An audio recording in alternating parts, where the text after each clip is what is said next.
Okay. So I will refrain from drawing on the TV. Last lecture on the brain function and the zone, and then we'll move into exercise and the relationship with exercise and cognitive health. And we'll talk about nootropics, supplements that you can take too. But remember that a couple of conditions in which it is easy to arrive in flow or the zone. Video gaming or any type of focused gaming context where there's clear established rules and direct feedback of whether you win or lose, what moves work and whatever. And then in sports also, again, there's clear rules, there's a challenge ahead of you, and there's personal agency in how to approach those things. You know where to find everything, you know that stuff. So optimal performance state, we'll echo what we talked about in 29 and then finish up the optimal performance. Mihai Csikszentmihalyi, right? This is the guy who came up with the idea of flow, named it. The nomenclature comes from him. He came up with this. And talking about people who have this intrinsic motivation, this internal drive, not necessarily hinged on external factors, not hinged on salary, the contract, or accolades matter a little bit, but this internal, intrinsic motivation and headed towards some end. There is a goal, a destination, a pursuit that you retain as this central driver. And remember, people efficacy, just go to Nevada and watch people smoking at the slot machines or smoking at the roulette table or smoking all over the place. And part of that cigarette is the nicotine binding to the acetylcholine receptors, the nicotinic acetylcholine receptors, and permitting the release of other neurotransmitters, in particular dopamine. This reward center gets hijacked, it gets augmented, this reward center. And a lot of addiction probably stems from this environment of augmented reward, this environment of exaggerated reward sensations. Now, cigarette nicotine tends to last a lot longer. This effect on our dopaminergic reward system seems to be more prolonged. Something like cocaine, right? You get this really exaggerated effect, this really pronounced reward effect. It feels great. And then you crash, right? You don't have this prolonged effect with it. I mean, cocaine affects a lot of what we've been talking about: norepinephrine, dopamine, serotonin. It affects all of them. And so if you get a rebound effect with all of those, there's consequences that you feel, consequences that could arouse addiction. And looking at this, again, it's not just let's raise the sea level, right? It is let's raise the individual experience, the individual reward peaks higher in the presence, a single burst peaks in the presence of nicotine. And those flow states, the zone or the flow state, part of it is this really hyper-focused concentration on the immediate task, on whatever that pursuit is. You have your blinders on and you're in pursuit of that one thing. The distractions, peripheral experiences or distractions fail to distract. You don't notice those. But then there's also the exaggerated confidence that comes with it, where whatever you believe, you pursue without hesitation. Whatever you think, there's this self-confidence and you're sure of what the outcome will be. Your certainty and the actual outcome aren't necessarily connected, right? So one's certainty does not guarantee the ball goes in the hoop. It does not guarantee the bat connects with the ball. but you approach those situations with as much confidence as a human being can have. So you don't second guess. Really, there's no fear of failure. Even pain will vanish in those situations. And we'll talk about all of that stuff today. But that internal monologue, which sort of becomes like a dialogue or like a trialogue, you have all these different perspectives that you reason from in life. Whatever you're doing just in life, there's self-doubt, and you come up with, an excuse, or you come up with a reason, you come up with some sort of opposition, you doubt yourself, you work through that one, you come up with another. So we have all of this mental processing that goes into a lot of decision making, but not when you're in this space. You commit to your decision, you don't doubt it, you know that it's the right decision immediately. And again, no pain and this sense of being effortless. So, Dan Osmond climbing the wall. When he was climbing, whatever it was, Lover's Cap or whatever that place is called. Unconnected to anything, and his decisions, you have to be confident in that moment. If you slip, or if you decide, I'm going to jump and go for that one, and I'm 200 feet above rocks, and I'm connected to nothing. If I miss, it's death. But he goes for it. He doesn't question himself. And part of that is that danger arousing the amygdala response, assigning intensity to that situation, and focusing yourself on the task, on the decision, on the pursuit. I don't know that Yoko Ono has ever been in the zone, but she commits. She's confident. She commits to those notes. And then Dave Brubeck, right? The Brubeck Quartet. He, all of those players with jazz. The attack, the initial part of that note, you have to commit to it, and you can't second guess because you'll be late. You'll miss the opportunity for that note, and you don't want to ease into it. You want to just kind of lay into that note.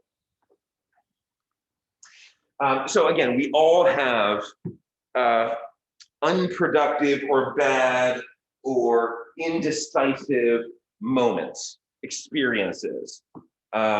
We enter into some sort of engagement. It's a game, it's whatever, and we can't decide what we want to do. We end up losing. It happens to everybody all the time, but nobody ever enters the zone, enters that emotional, mental, psychological space, and has low self-esteem and is indecisive and second guessing themselves.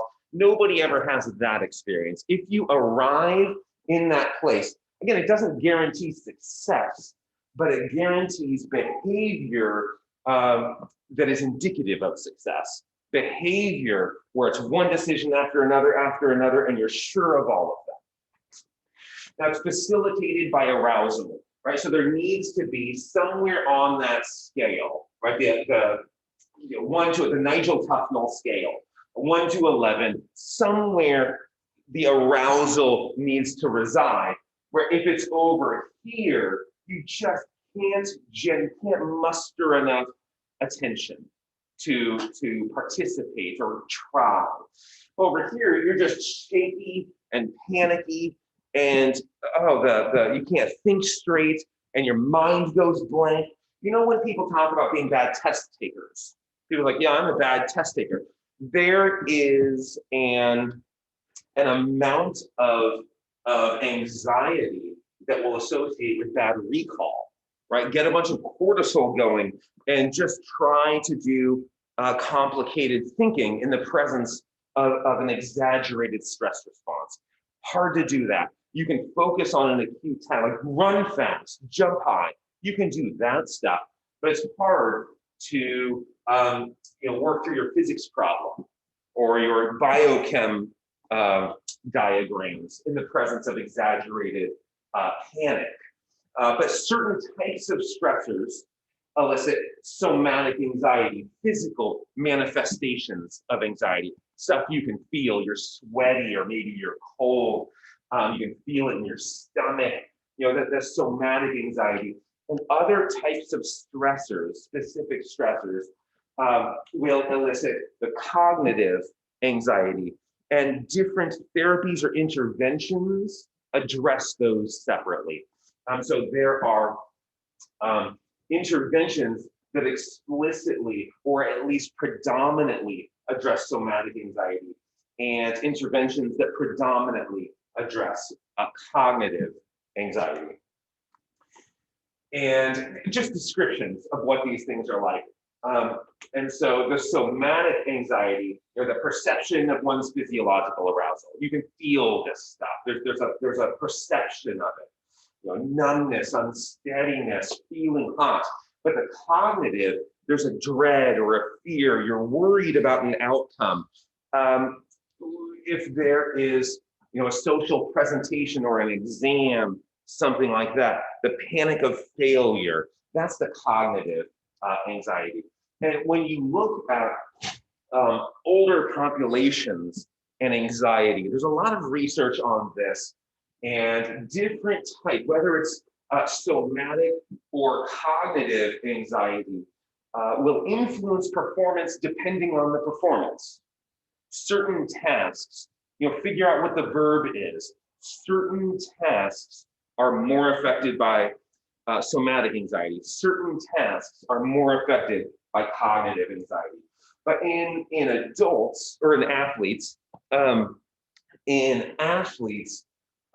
this, again, 2003, we've been studying this for a long time. There are 48 studies in this meta-analysis that came out almost 20 years ago, finding that cognitive anxiety, not an amount of rising to the challenge. Your nerves are a little bit on edge and you're ready for the challenge and you're excited to debut all that practice you've been putting in. Not that, but cognitive anxiety had an association with reduced performance, and then self-confidence had an association with improved performance. So the more confident somebody is, the more optimized you expect their performance to be. And males more than females, that this effect was found. Again, 48 studies all lumped together, and it can manifest in a lot of ways. It depends on the person. Some people get anxious and they can't stop eating. Some people get anxious and their appetite is gone for 2 days. We all do things differently. Some people feel cold, some people sweat and get hot. We express anxiety, somatic anxiety differently, and cognitive anxiety. It depends on the environment. Maybe athletics arouses no anxiety, but math, right, arouses a ton of anxiety, or some sort of scholastic endeavor gets a ton of anxiety. So it's all different. And it is not just acute performance, it also associates with the risk of injury. How long you're on the DL, right? How long you're sitting on the bench, and likelihood of re-injury. So addressing anxiety is more important than simply finding oneself in the zone. That acute performance is critical, and that's what we're talking about, but it's a bigger topic. It's a bigger conversation than that. The one I like best that describes how we respond to arousal is the inverted U hypothesis. And again, this one has been around for more than a century. But of your abilities, if somebody is very talented or has a long history of practice, they've developed those skills and they have put them on the court 100 times in the past. Okay, you can handle a little bit more higher skills and more intensity, more arousal, and still perform. The people's personality matters, right? So if somebody spends their life in solitary confinement, it's like self-induced solitary confinements, right? You just sort of quarantine yourself, and COVID quarantine was the most socially helpful thing that ever happened to you. There's a difference in you're going to experience anxiety and arousal a little bit differently. Extroverted people for whom quarantine was so tragic socially can probably handle more arousal without compromising performance. And then remember the complexity of the skill. If Mario is playing guitar, there's a certain amount of arousal where if you get a little bit numb in your hands or a little bit shaky in your hands, you're going to miss the notes. But Mario could probably run faster in that situation. So that the type of skill, the type of activity is important. Drive theory came out later, but it's just more arousal equates to better performance. There's a catastrophe at the end of that that we could talk about. Now, that was discussed later. This is another good one, the reversal theory, but it talks about the Peep, and it gets a little bit too psychological for someone who isn't a psychologist to dissect it, where people's perceptions. Do we see it as a challenge, or do we see it as a threat? Do we see it as this horrible thing that's going to be embarrassing? I'm dreading this inevitably embarrassing experience, or is it a challenge I'm sure to overcome, but it is going to be hard?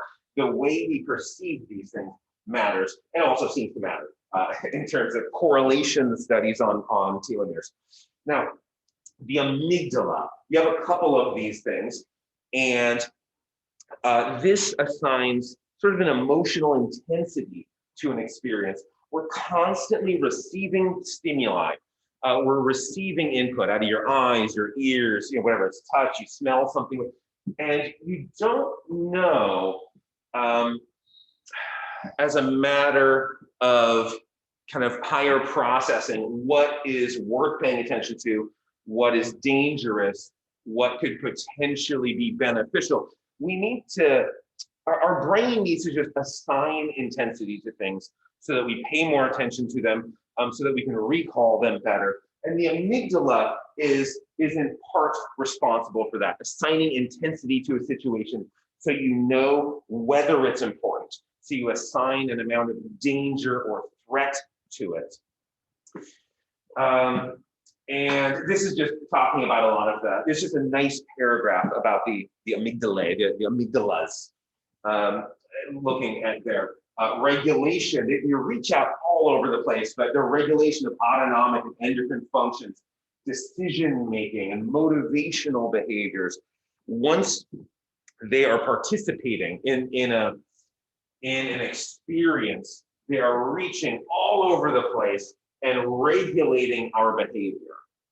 And so the hypothalamus does a ton of regulation, and it receives input from the amygdala. And so the reason people drive fast or go bungee jumping or skydiving is to get this, to force this flow state into us, to force these neurochemicals to make us feel alert and to have sort of this vivid experience. And it's the same reason it's so boring to sit down and write a term paper when it's due in 3 weeks. Right? When it's due in 48 hours, there's a different chemical constitution that makes your focus more permissive to hour after hour of sort of tunnel visioned typing. Whether that typing is good is different. But to elicit these states, a lot of people just use drugs, right? Just use drugs to get this. Anything from caffeine to cocaine, right? And yeah, legal prescriptions. You know how there are problems that can be addressed with exercise. Blood pressure, or exercise and diet combined, a healthy lifestyle, let's say, nutrition and aerobic activity and strength training and good sleep hygiene, right? A healthy lifestyle can address a lot of problems that people experience, cardiometabolic problems. There's no reason so many people should have metabolic syndrome, because we can address pretty much all of these with a healthy lifestyle. You can address attention with environmental, external and internal control over your environment.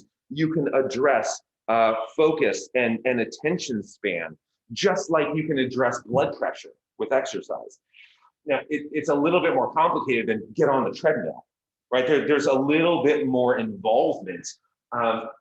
But it's easy to take a pill to address these, a reuptake, like a dopamine reuptake inhibitor, or serotonin reuptake inhibitor, any of these things. But we can also just have a very rich external environment with novelty and complexity and sort of puzzles that need to be solved that would keep our minds from wandering. Sort of the attention deficit can be remedied environmentally. It doesn't have to be remedied itself. Now, I'm not saying that in everybody. Some people are going to have type 1 diabetes. Some people are going to have a lipid profile that is just not responsive to anything but drugs. And so there are some people similarly who are going to have a neurotransmitter constitution that is not responsive to the usual stimuli. Most people would respond well to stimuli. Not everybody, we're all individuals. But a lack of predictability, novelty, complexity, all of those things can help establish that constitution. And then what you can do is just like with exercise, where it takes work, it takes actual effort. It takes effort to pay attention to things. It's so much easier to just like get into that nap-like state and stare with blurry eyes at a television or into an abyss. It's so easy to find yourself in that space. It's relaxing. It's the easiest thing to do. It's just sort of be in like a half nap-like state where the world provides its entertainment, that you can just be sedentary and perceive it. But you'll never find yourself in that flow space that way. You can hijack it with things like video games. You can hijack that state where you can, it's almost a surrogate for, I don't know, it's like a tribal endeavor, a hunt or a sporting endeavor, something like that. So we've talked about facilitated by. We'll talk about what's causing all of this from 3 different perspectives. One of them is the concentration of neurochemicals, right? Norepinephrine and serotonin and anandamide, stuff like that. Decreased activation of certain brain regions, and so it's transient hypofrontality. It's called hypo, reduced frontality, your frontal lobes. And then brainwave activity has a lot of research and few answers. We'll do them in the reverse order. So we'll start with brainwaves, and then hypofrontality, and then neurochemicals. And it won't take us long to get through all 3. But again, brainwaves, tons of research, and few confident answers. So we'll talk about the gist and the perspective. Now, Scientific American is not a peer-reviewed journal, but this is nice commentary. It's a 2018 article in the Scientific American. That's just talking about what these brain waves are. Very layperson descriptions of what this stuff is. And it's debated. It talks about how these brain waves, their function, their purpose, their importance, all of this is debated. Answers are not, we don't have a consensus. We don't have statements of fact that are invulnerable to manipulation or turning them over. But once upon a time, and still today, people will talk about these brain waves as being like a car engine's hum, sort of like rattling and humming, and the hum doesn't contribute to the function of the engine. The hum is a byproduct of the function, and it doesn't have to be there, right? So that's in a car engine. Now, some people will describe these brain waves in a similar context, but we get these waves that go through, traveling waves, like waves on the sea, it's described, or you're in an auditorium, like a sports arena, and people do the wave, when you see this movement of everyone doing the same thing. You can detect these things on an EEG. You can detect these waves on an EEG. And there are different 5-ish different frequency ranges. Delta being the lowest. This is, you are very much asleep. and then gamma, and there's also high gamma, which goes above this range. So gamma right here, that's a huge range, but again, like 50, 60, 70, 80, 90, 100, but you get over 70 or so, and you're looking at these high gamma, we just lump that all together as gamma. And the frequency of this firing, so delta, theta, alpha, beta, gamma. So just write down that sequence, and the frequency increases through this. So this is, you are probably not dreaming. You can dream in deep sleep. You know, people talk about REM sleep as when you dream. Yes, you vividly dream in REM sleep. Dreams can happen in deep sleep also, but delta, this is like you're in deep sleep. Okay, after delta, we have a little bit more mental processing. Theta, we're in REM sleep. There's processing going on.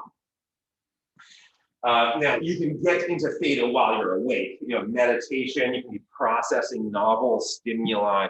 There's waking states in which your theta is, you're in theta waves. Alpha, so this is like 1 to 4 hertz.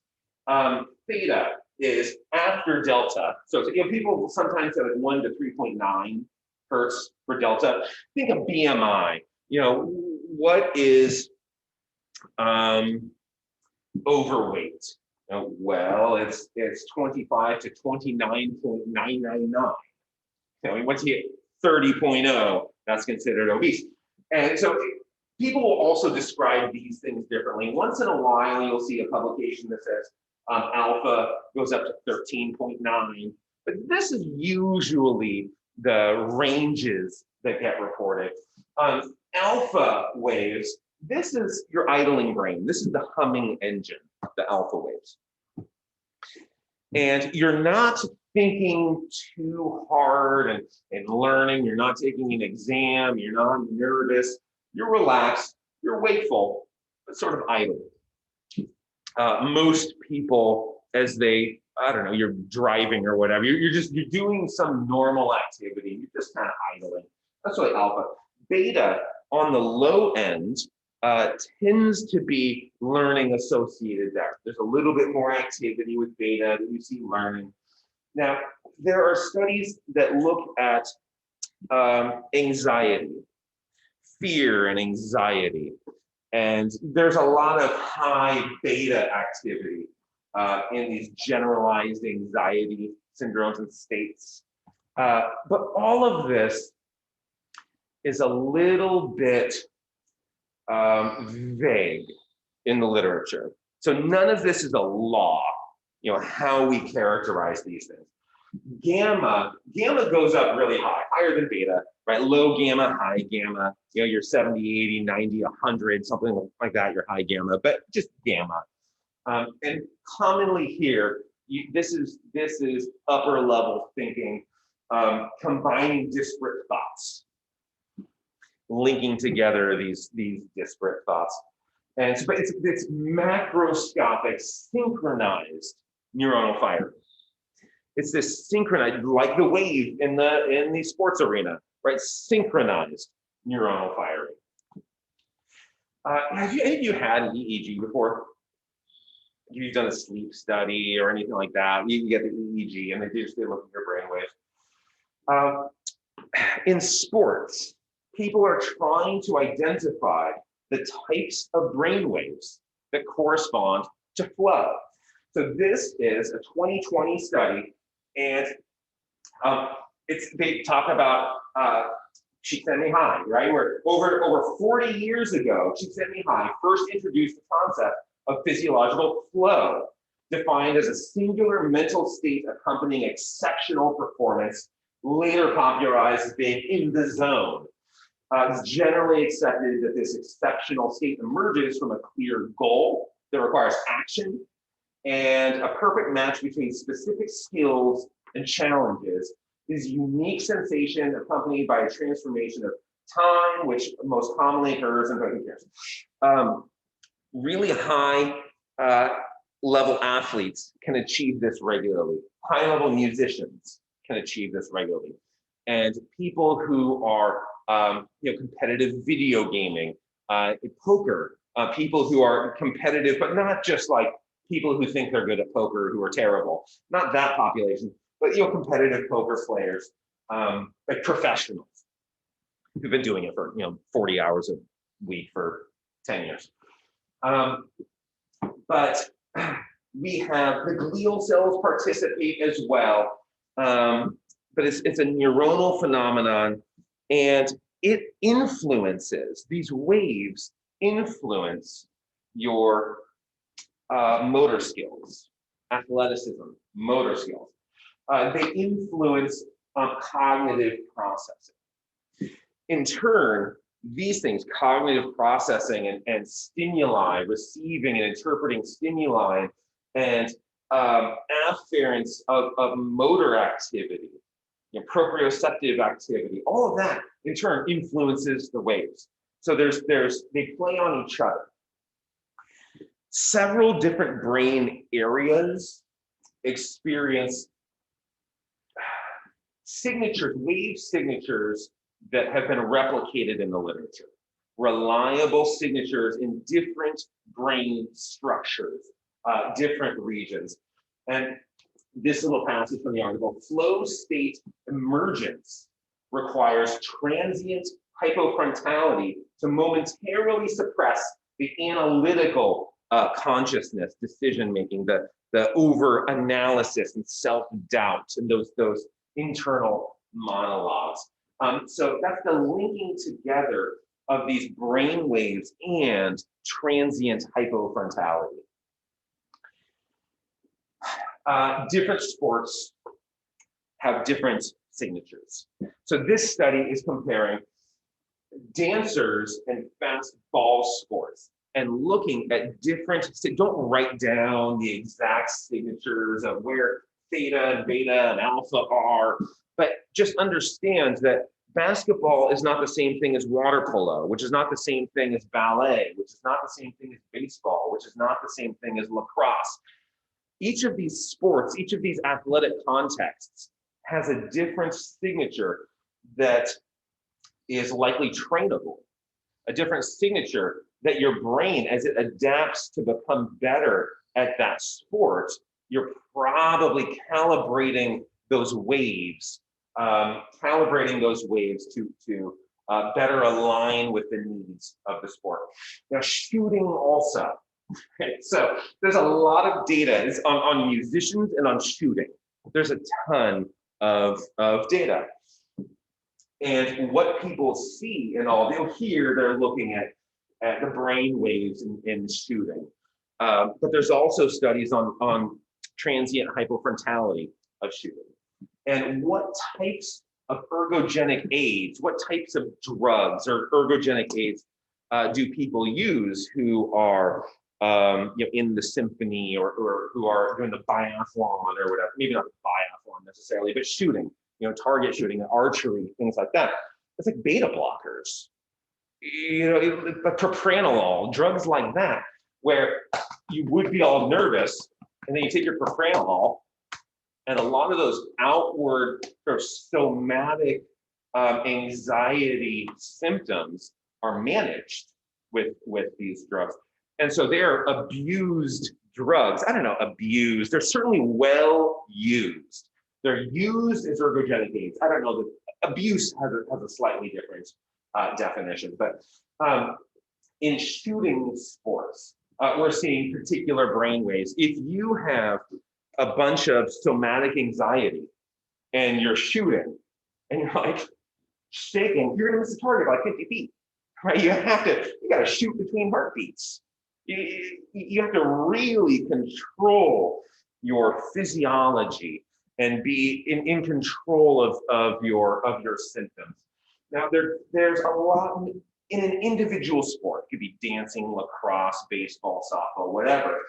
There are different stages in a single sport.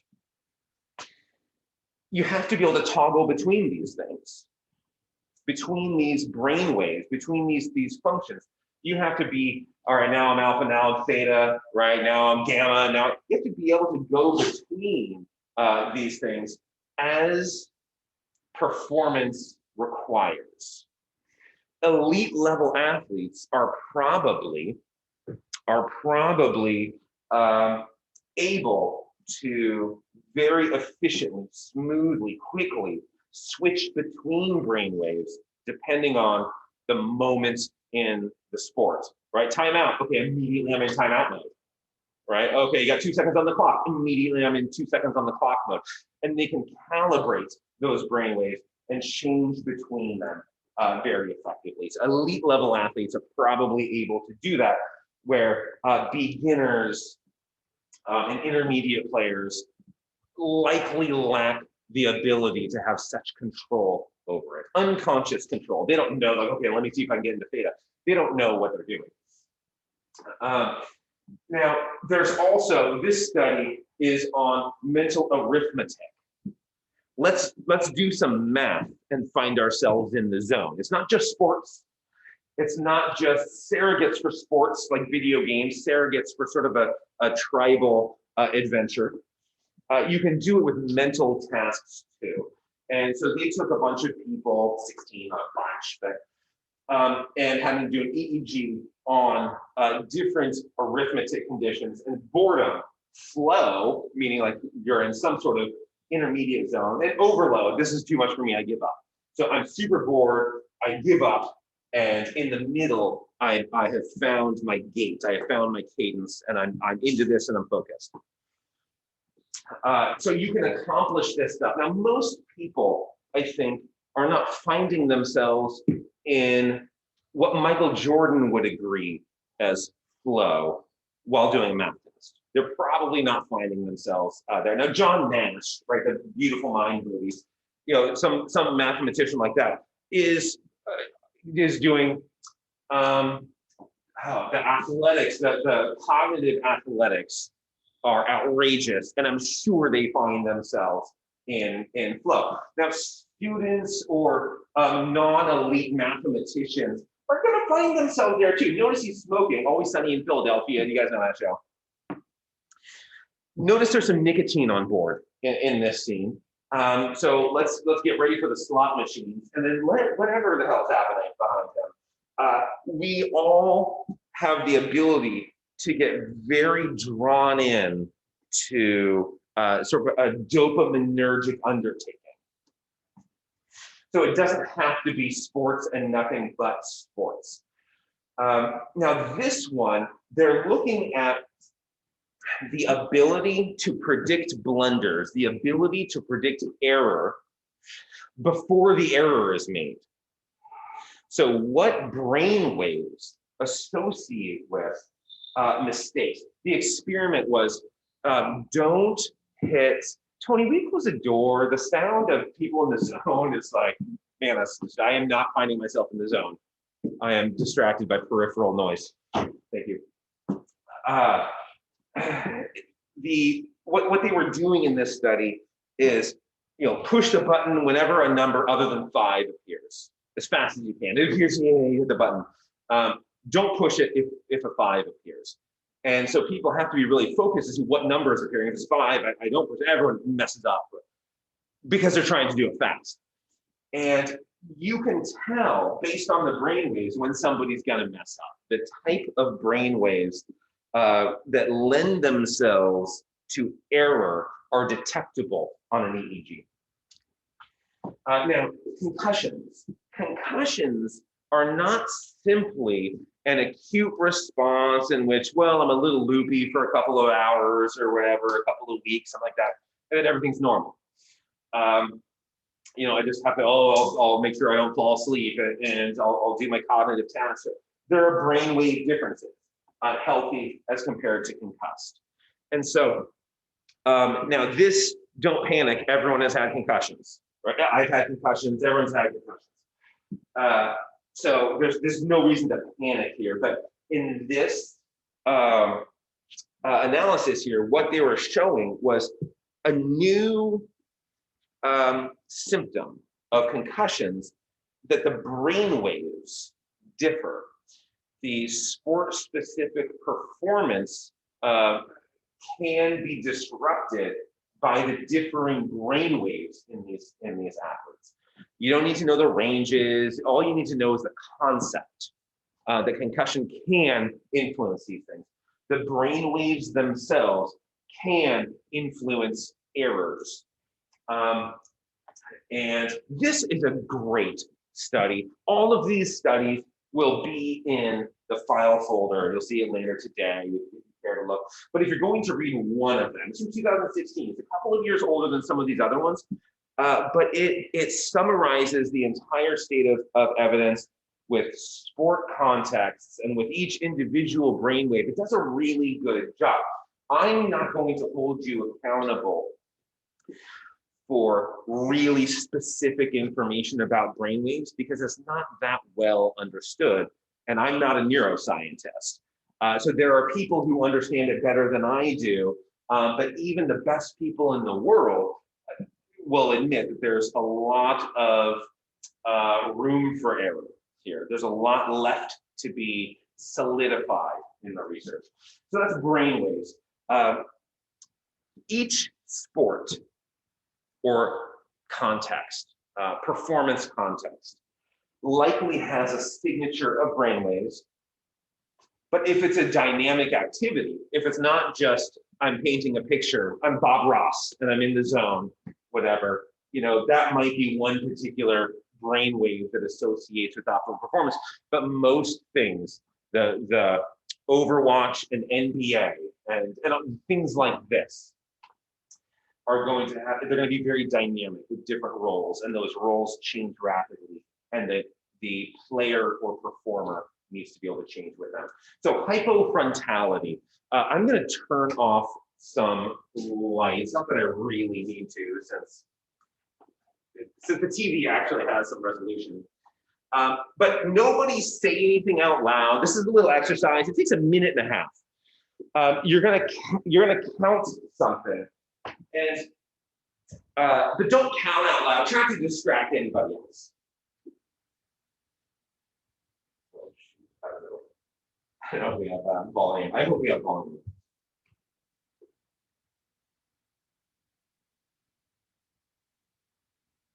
This is a test of selective attention. Count how many times the players wearing white pass the basketball.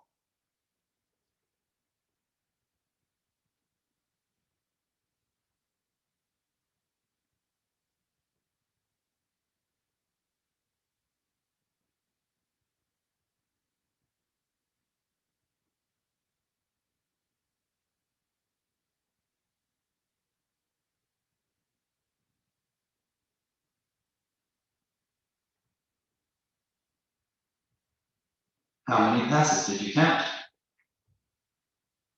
The correct answer. Okay, so did you guys count? 12. Yeah. 15. Okay. Did you guys see the gorilla? No. Okay, keep watching. 15 passes. But did you see the gorilla?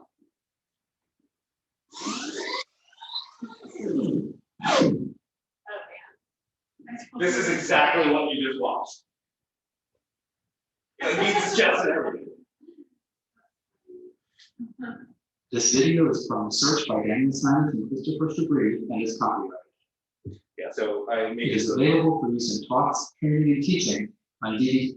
Maybe this will be flat for copyright infringement, but here's Daniel Simons, and he's at University of Illinois, Urbana-Champaign. Okay, you guys are coming. Why is the door just open? So he is at the University of Illinois, and he does research on this hypofrontality, right? He does research on what's the blindness, this inattentional blindness, and looking at, this is his experiment, looking at how our attention, if we find ourselves very focused on a task, that will induce this ignorance in peripheral things, like a gorilla beating its chest. We don't even see that. Now, this is, to my knowledge, this is the first study that I have seen There may be something that predates it in the way that, like, Darwin wasn't really the first person to talk about evolution. He just wrote about it beautifully. But it talks about transient hypofrontality.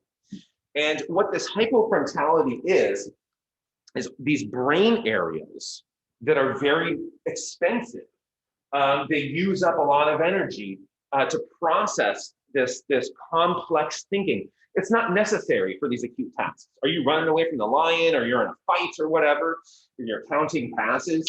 These things, you don't need, like the prefrontal cortex, that's problem solving and planning ahead and coming up with moral decisions and assessing risk and reward and sort of crunching numbers.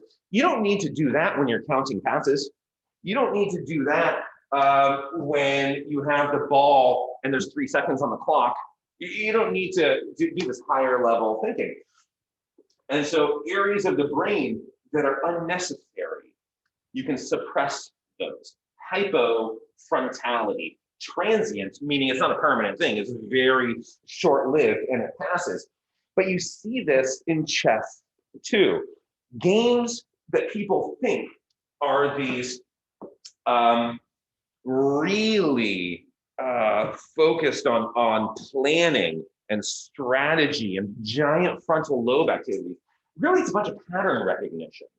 The most elite chess players in the world just recognize patterns.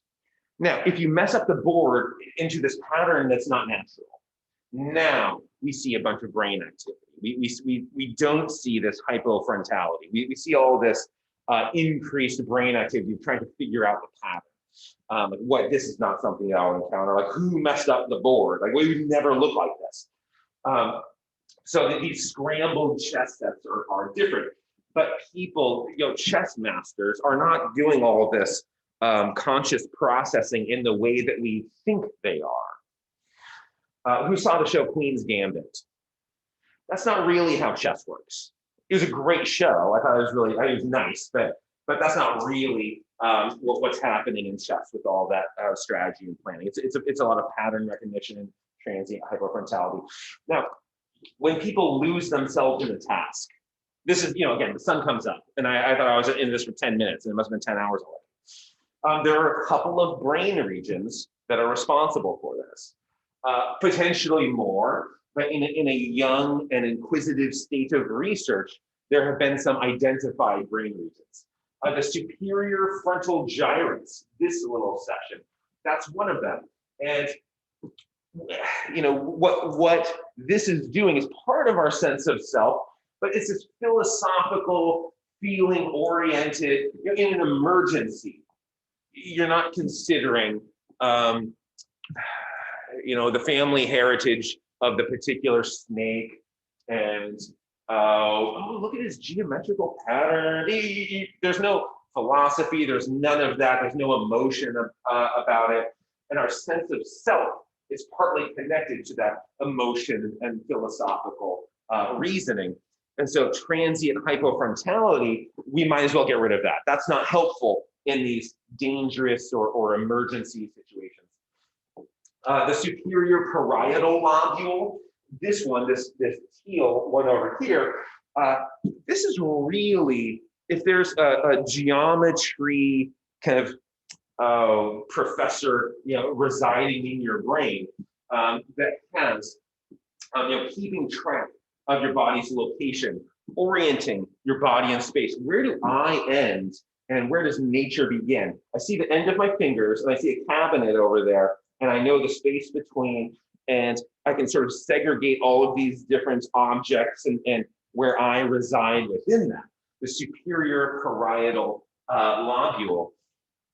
And Woody Allen, that's when his line is, I am two with, when people say I am one with nature, like I am two with nature. He was not connecting with nature. But orienting in space and judging angles and distances, all of this stuff, that's this brain region. And it helps us identify the boundary between us and not us. Here's me, and here's the stuff that isn't me. That we have these distinct, that we can separate these things. And This isn't honors, obviously, but the doors of perception. A Brave New World was his most famous book. But he does mescaline and talks about anybody who, from like Willie Nelson to Aldous Huxley, do drugs, and he say things like, I'm expanding horizons. I'm opening my mind. It's a lot of openness and expansion.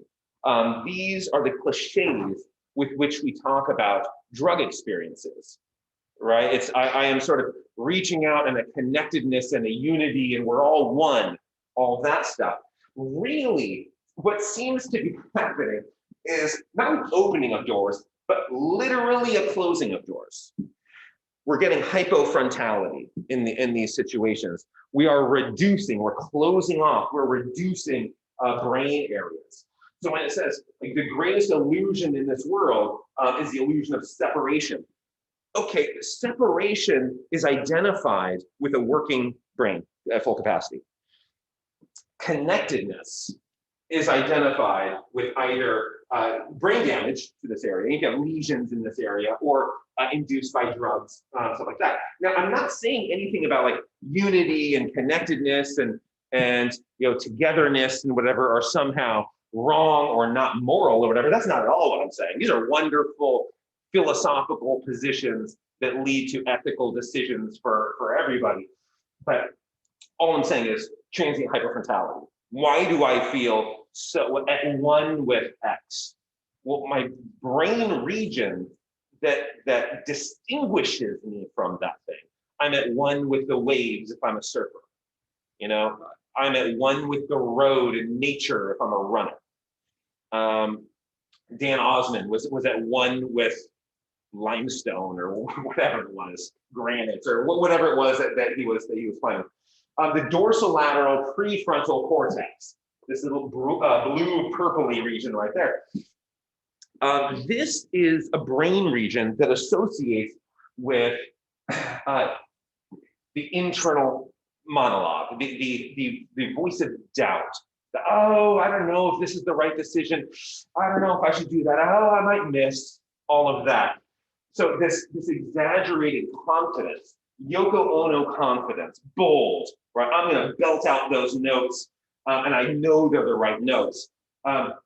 Transient hypofrontality, dorsolateral prefrontal cortex is one of these regions that's associated with self-doubt. And so if you can eliminate some of that activity, your confidence is permitted to grow larger than it should.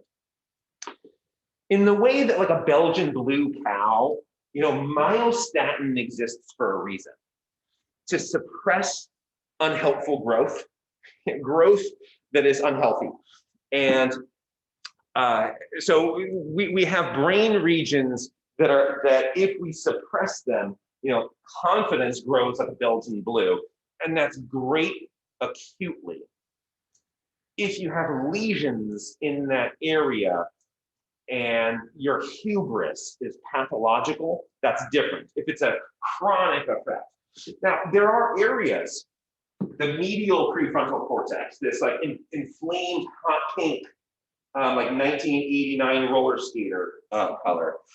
This one, you do retain style. So when you are in the zone,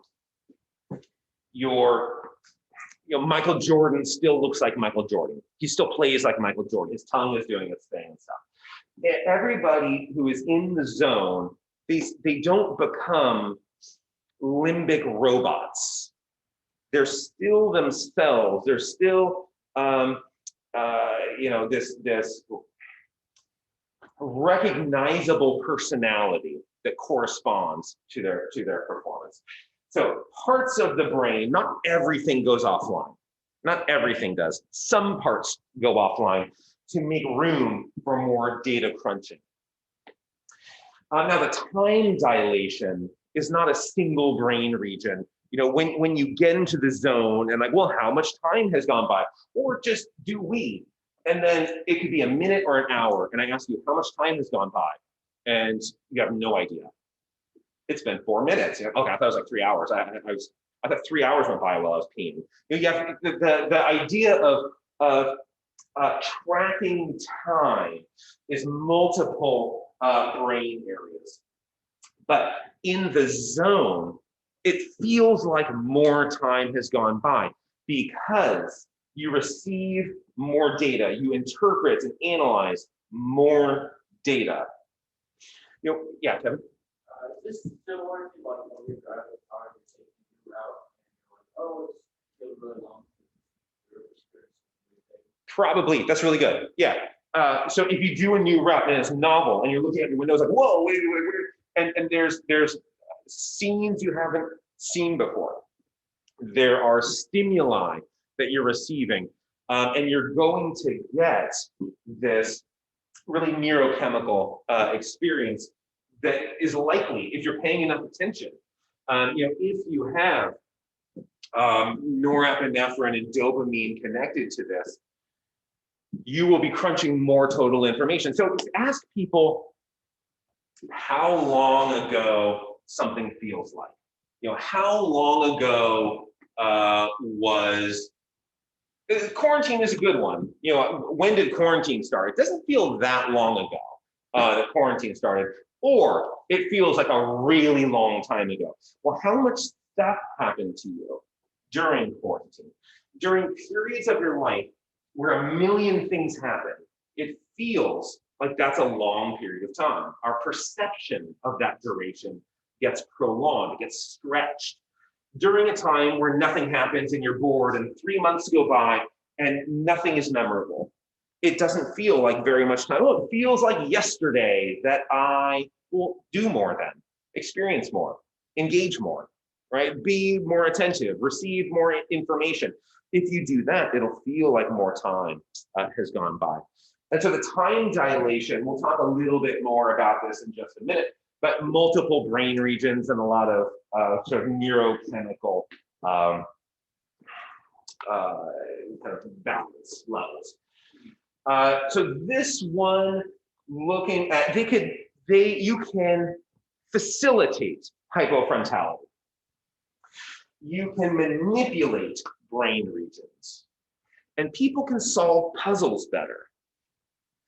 If there's some sort of like maze or little trick, some puzzle that you have to solve with, it's like a novel puzzle you have to solve with creative thinking. Problem solving can be enhanced by getting into the zone. You might see things that you wouldn't have otherwise seen, come up with solutions you would not have otherwise thought of. And so you can induce hypofrontality and elicit an effect. Sharon Thompson-Schill, she's at UPenn, and she is, she does a lot of work on hypofrontality and problem solving and creative thinking. And you can just go to her list of publications, and a lot of them you can click on, and you can pull these things up. Oh, it works now. When did that come on? Oh, that's what the problem was. Okay, so when I drop this, the screen came on. I just won't touch anything. Has it been on for a while? Oh, okay. Okay. So anyway, you can go to her list of publications if you're interested in the subject, not for the sake of examination, but if you're interested in this subject and human performance from the neuroscience perspective, wonderful work that she has done in the past and continues to do. So let's get back to shooting. Earlier I talked about shooting, and this one is hypofrontality situation. So if you are an expert shooter, you are going to experience hypofrontality. If you are an expert chess player, if you're an expert at something and you find yourself in the zone, you will experience hypofrontality. So the brain, now think, I do muscle physiology mostly, and so let's talk about muscle physiology for a second. You're a runner, let's say, and you're out for your jog, and you do your 5 miles, or your 10 miles, or your 10K, or 5K, or whatever it is that you're doing. And you're not really using your primary motor cortex. I mean, my legs aren't even moving, but you're out running and you're running with your legs and stuff. You're using these central pattern generators. You're using, it's spinal activity. It's not really going up to your brain and having primary motor cortex. It's just your brain, your spine figures out how to run, and so you don't need your brain to do all that work. Let's free that up for other activity. Now, the train gets rocky. Okay, there's some sand, right? There's like some people with like baby strollers, and you have to figure out how to navigate around. There's an ice patch, or it's wet, something like that. Immediately, you start using your brain for these things. Same thing in a lot of these activities. As soon as you need to use your brain, you can transition into those states. But the hypofrontality helps crunch a lot more data. So really getting into these neurochemicals is part of that explanation. Norepinephrine, you can intake more total information. So what Kevin was saying, yeah, you're on that drive, right? And if you're intaking, you're receiving and processing more information. You're not just staring blankly, and information is not assigned any intensity or importance, so it just leaves. You put your socks on in the morning, and for 2 seconds, you know that you have socks on. Right now, try not to think about wearing shoes. Do everything you can to not think about wearing shoes. Well, now it's hard not to think of shoes. But as you go through the day, you don't think of your shoes at all. If you have a bunch of norepinephrine, you're going to be processing more information. Yeah, Kevin, what was your? How does this relate to, you were saying on time dilation for moments, they seem really long, but this is in the same genre as the flow state. Yes. You say also, you look up the pulse very fast, like 2 seconds. How do those? So multiple brain regions are responsible for keeping time, for telling time. If you're taking some of these regions offline, or hypo, it's not absent frontality, but hypo, that can affect the perception of time. But also the perception of time is how much stuff, how much information you processed, how much thinking did you do. And you've all been on some, like let's say there's a car wreck. I'm not saying everyone's been in a car wreck, but you've had a situation that can be likened to a car wreck. Maybe you're at Disneyland and it's like Splash Mountain or whatever was made after Splash Mountain. And you start going over the edge, or you put the brakes on and you start to hear the tires screeching. Any sort of situation like that. And suddenly you're like, oh, and then this happened, I see this and that. And it's like the whole world went into slow motion. Like everything was in slow motion as I saw that person's face. Normally, like 1 second passes. What happened in that second? I don't know. Did I blink or did I? We don't really know. In a single second, you can say, well, that person shut their eyes. That person opened their eyes really wide. I grabbed this bar and I could feel my hands like become arthritic, and I tensed my abs, and then I felt myself getting nauseated, and then this bird flew by and seemed to see it all too. And you're like, well, that was 1 second. How did you see all that much? Well, just shut down the rest of the brain and take in as much data as you possibly can. Let's get as much data ingested by our senses as we possibly can. Much more data than you take in ordinarily. So that's a norepinephrine response. And again, we perceive time in part by how much stuff happened, how much stuff we noticed. It might have taken like 2 minutes to observe all that stuff, and you saw it in a second, 2 seconds or whatever. So the perception of time can be dilated, can be prolonged in that situation. So what it is if you're having fun, you're more likely to have it a lot. So you have this time to speak of. Yeah, that's a really good question of if you're having fun. It depends what the fun is like. I'm not going to pretend to be an expert in hedonistic, psychology, but there's a lot of commentary to be had on the experience itself, whether it is enjoyable or alarming or otherwise attention grabbing. So that's norepinephrine. Dopamine. Now with norepi, you've received a ton of information. All of this information comes rushing in. This information overload. What do you do with the information? Well, dopamine. Let's try to solve the riddles and puzzles, and let's try to make sense of all that information.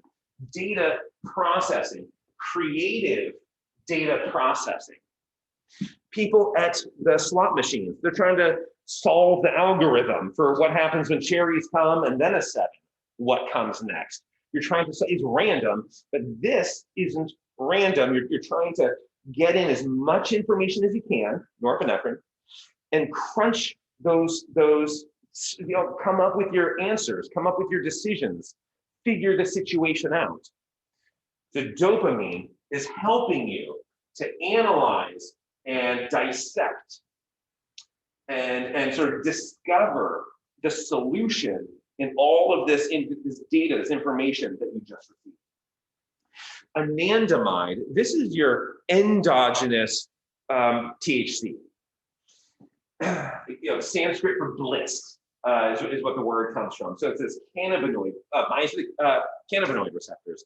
So if you do, CBD and THC and those things bind as well.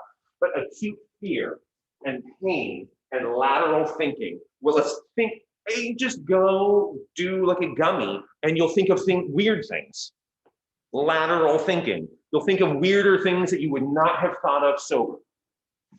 So we have incoming information, a ton of incoming information, norepinephrine. We have anandamide, that was relieve pain and inhibit fear, so our decisions, so we're ready to leap in, so we're not inhibited. So that's in part our decision making, but also the lateral thinking. Let's try to solve this puzzle or think of solutions we might not otherwise consider. So those three things together give us a lot of decision making, fast, comprehensive decision making. Now, if you had a week to solve it on paper, maybe you'd come to a different decision, but you don't have a week, right? The tires are screeching now. You have seconds to come up with a solution. Let's crunch as much information as we possibly can in these next 2 seconds. That's what these things are helping to do. And then the endorphins, also endogenous morphine, like heroin, but endogenous. You make it yourself, not exogenous. The pituitary gland and some immune cells are producing this, and it's going to bind to the opioid receptors and help relieve pain. What you don't want is more pain and fear of pain inhibiting your decision. Oh no, this might hurt. You don't want that. You want bold confidence. You want to shut down self-doubt and eliminate pain, eliminate sources of doubt, and crunch as much information as you possibly can. Serotonin, this is a lot more in this after effect, where following the event, following the game, following the hunt, following the whatever, that afterglow effect. And everybody's felt this before, right? After the game, there's like a championship game you go play, and you just kind of have this high, this lingering high. Just try to go to sleep. If you're like a musician, after the concert, you're not going to go take a nap. It should be exhausting. You're not going to take a nap. You have this afterglow effect. Serotonin is involved there. And a lot of what this is let's figure out what we did right, what we did wrong, what could be improved, what we should repeat, reflecting on the event that just happened so you can improve the next time. Now, I said this earlier, but a lot of these drugs are going to be attempting to elicit a chemical constitution that could be achieved by environment, by behavior, by context. But it's so much easier to lie around with a pill than it is to go engage, just like with exercise. So that's all three of them. I'm going to have just a couple more slides where I talk about how athleticism is more than those three. The brainwaves, the hypofrontality, and neurochemicals. Just a couple more slides, and then we'll be done. This study was looking at, have you seen Ready Player One, the movie, or read the book, or whatever, Ernest Cline? There's like this treadmill that people, they have it's like goggles on that put you in virtual reality, and you're on this treadmill that doesn't go anywhere. So it stimulates reality bodily and visually. They did this and then did sort of Frogger. Cross the street. Okay, there's traffic coming, according to your visual perception. There's traffic coming. Some cars are going faster and slower, and you come out of this alley and you need to cross the street and not collide with a car, not get hit by a car. And they were looking at athletes and regular non-athletic college students. And the cars are going at different speeds. And the athletes performed better. The athletes performed better. Success rates in a few different situations, the athletes did better than the non-athletes. The collision rate, do you get hit by a car? The athletes get hit by a car less. Did you run out of time? Yes or no? The athletes did better. And it's not because they were more nimble. They moved better, anything like that. It was a matter of experience. The chunking, the way we perceive information, athletes were able to perceive all the, like if you do phone numbers, it's like 3 at a time and then 4 at a time. You don't do 1 at a time. If I were to write like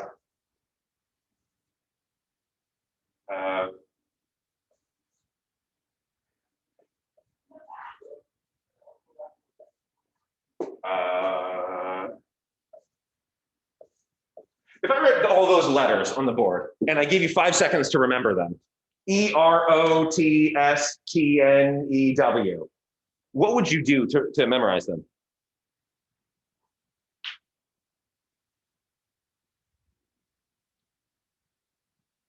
So I just like remember the first 4 as a random word, and then kind of split it down the middle with the S, and then just its name is like your first name. Okay, nice. Chunking. You're doing chunking, and you're an athlete. Or you can like, Erots, or like Erot, Saint New, or whatever. It was went store backwards.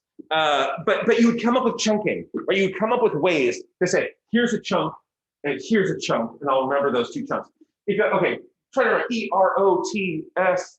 If it's just the letters, that doesn't work very well. Athletes tend to chunk very well in matters of movement, in matters of sporting context. Like, okay, those 2 cars, I was going to pass, that's 1 chunk. Coming from this side, there's a chunk, and they make better decisions. So it's not like I ran across the road faster. Maybe, but that wasn't the major effect. It was chunking. So there's more to neural performance of sports than brain waves, hypofrontality, and neurochemicals. There's also conditioning in other domains. But that ends our cognitive athletic performance, the zone. And on Monday is the case study. I'll post it this weekend. And feel free to come. You don't have to come. I'll be here. And then after Thanksgiving, we'll do exercise and the brain, cognitive health. How do we make brains healthy? All right, go whatever it is that you have today.